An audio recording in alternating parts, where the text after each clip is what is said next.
I'll explain to you what you're going to see in both clips, just so you kind of pick up on it and maybe want to explain it later to the viewers.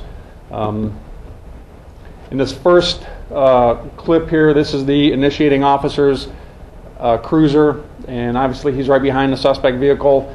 The initiating officer is on the left side of the suspect's vehicle at the driver's door, and the canine officer is on the right side. Basically, there's gonna be some conversation. You'll hear his mic, which is much similar to this. His body mic that he's wearing was cutting in and out. He wasn't turning it on and off. It was just kind of cutting out because of the distance that he was from the car. This M right here on the screen stands for mic. That means that there's a connection between his microphone and the recorder in the car. So when that mic disappears, that's why the sound, that M disappears, that's why the sound disappears. So I'll explain that, because there are going to be some times when there's no sound. Short times, but there are going to be some times. Anyhow, on this stop, the officer went up to the left side of the car. There's some conversation between him and the driver, the suspect, Mr. Stern. They were talking about things like insurance cards and things like that. He asked Mr. Stern to step out of the vehicle, and there was some conversation that Mr. Stern stated that he didn't want to get out of the car. The officer on the right, the canine officer, ran back to his car, which is parked behind Perez's car, got a Slim Jim or a device to open up the door.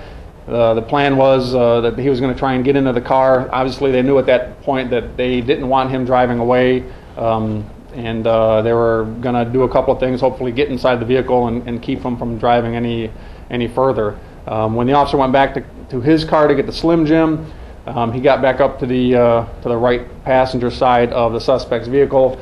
There was a little bit more conversation between Officer Perez and the suspect about getting out of the car. The suspect said he didn't want to, didn't have to, and then all of a sudden you'll see the brake lights come on the suspect's vehicle.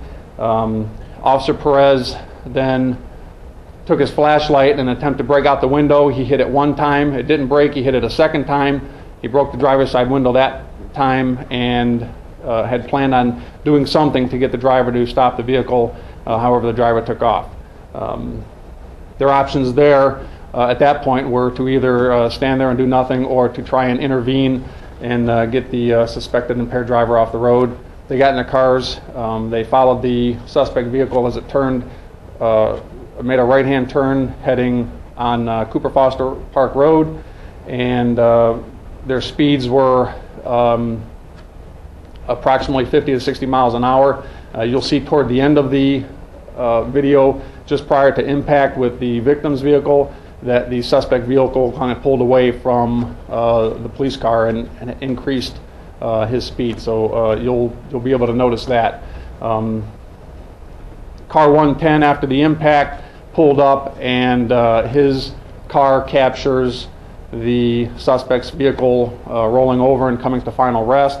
I'll play the second footage that we have, which is the canine officer's car. His car, once he cleared the intersection, kind of pulled up and showed the final rest of the victim's vehicle.